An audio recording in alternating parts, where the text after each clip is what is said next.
Hello and welcome to Daily Market Movements. Good morning all. Today we're going to be looking at my NASDAQ100 ahead of the market open. I'm up bright and early.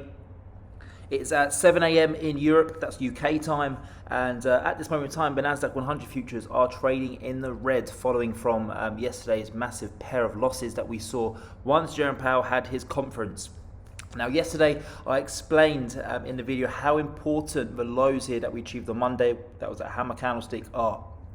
If we take out these lows, then it's not looking pretty for the NASDAQ 100, and to be honest with you, I will probably close all of my current buy positions that I have open in the NASDAQ 100. But it may be that we dip below it very briefly and then we come back up, or it might be that we just bounce off it perfectly. I'm not entirely sure, but what I am looking for is the daily closes. If we get a daily close underneath the swing lows for the NASDAQ 100, that is when you then definitely consider maybe closing some of your long positions, because it may mean that we're going to go a lot lower.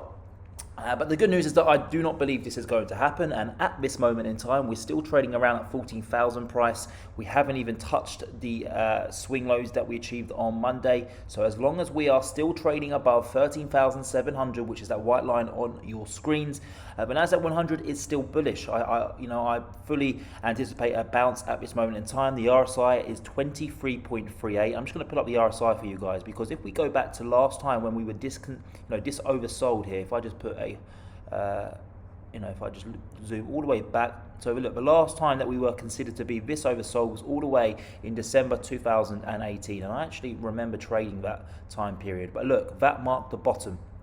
Okay, we hit 22 on the RSI, and as you can see, it sparked a massive bull run. And if I just pull up the percentages, that took us up 64% in the NASDAQ 100. And of course, during this phase here, many investors would have been very, very scared, thinking that potentially the NASDAQ 100 could drop even further, but actually it sparked a 64% rally. Am I saying that the NASDAQ 100 is going to spike 64% from current levels? Absolutely not. That's not what I'm trying to say. But what I am trying to say is that from this level on the RSI, the NASDAQ 100 has been known to bottom and then eventually spike back up towards the upside.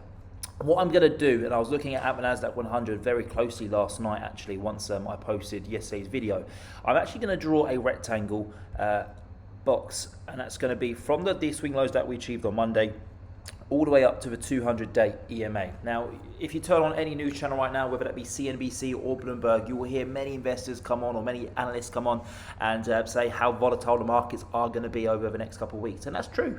This week alone, we've seen wild swings. On Monday, we were down nearly 5% here in the NASDAQ 100, and we ended the day up 0.6%. Yesterday, we were up 3.2%, and we ended the day minus 0.1%. So there's just some crazy swings in the market occurring at this moment in time, and this white box represents my volatility period. So as long as the markets are trading within this white box, the markets, I personally believe, will be extremely volatile, and you can expect to see these wild swings, whether we start a day in the red and then we end in the green, or whether we, vice versa, we start in the green and then end in the red like we did yesterday. As long as we are trading in this box, this is a very volatile area that I believe the markets will be bouncing about in probably for the next week or so. And it's not until we break above that 200-day EMA, which is all the way up at 15,000, that then I can start to say, okay, now we're back on track. We're looking very bullish, and I fully anticipate that we will go and return and retest those all-time highs. But until we break above 15,000, the markets are going to be volatile, and I want to make that very clear to you all. So I know that the majority of my audience here on YouTube are retail traders. You're probably trading with leverage, whether that's 1 to 10, 1 to 20, in some cases 1 to 100. Please do be very, very cautious when opening and closing trades. Okay, when opening trades, you cannot be risking the majority of your trading account per trade. You want to be risking maximum 1 to 2% during these times on your stop loss. So please do be very, very cautious. I've actually got a few videos over on my streaming service where I explain about risk management when entering trades, and it's very beneficial, especially if you're new to trading. So what I'm keeping an eye out for going into today's trading session is whether we do breach below those all-time sorry, not those all-time, those swing lows that we achieved on Monday. But hopefully, there's still a long way to go until the market's open. Hopefully, we can see a rebound and end the day in positive territory.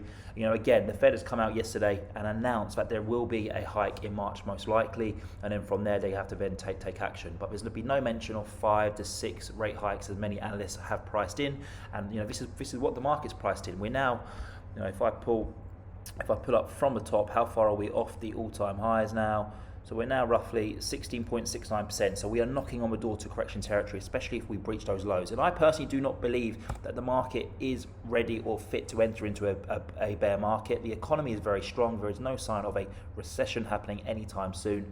So I am still very bullish for the NASDAQ 100. And I know that's going to frustrate many of you hearing that, thinking, oh my God, this guy on YouTube, he's always bullish. Every dip, he's buying a dip. But that's because I am. And I've traded through several corrections just like this one. And I know what typically happens after them, and that is that we do return to the all-time high. And you only have to zoom out to understand why I am so bullish.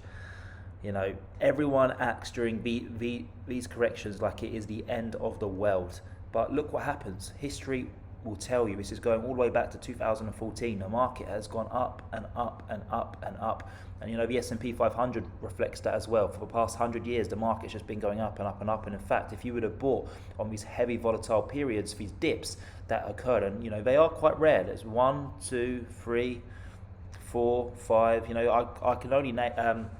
I can only see probably just under 10 massive corrections like the one that we're seeing at this moment in time. But everyone who would have bought at the bottom of those dips when the RSIs were considered to be extremely oversold would have been laughing eventually, because the market did return to the all-time high. And this is exactly what I anticipate here.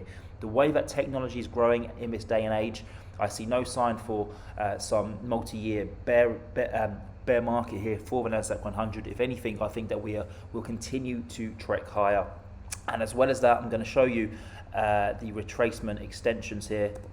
If I just pull up the Fibonacci retracement zones, we bottomed there in March. That takes us, if we were to have a full extension, that takes us all the way up to around 20,000 on the NASDAQ 100. And of course, we're all the way down at 14,000. So, breaking back above that 2.6% fib level all the way up at 14,600, that will be a real test going into the next couple of trading sessions. And that's why we got rejected yesterday. If we zoom straight into there, we got rejected right on that 14,600 area. But if we can break above that and break above the 200-day EMA, that then opens up the gates to go and trade up towards 17,588. Which at this moment in time is probably my end of the year target for the NASDAQ 100, as I do fully understand it's going to be a very difficult year in terms of with the Fed hiking up interest rates. But that is your longer term target here, the full extension up at 20,000. So we still got a long way to go until we do achieve that full extension. In fact, from a percentage perspective, we still got another 40%, and it's going to probably take us a few years to get there.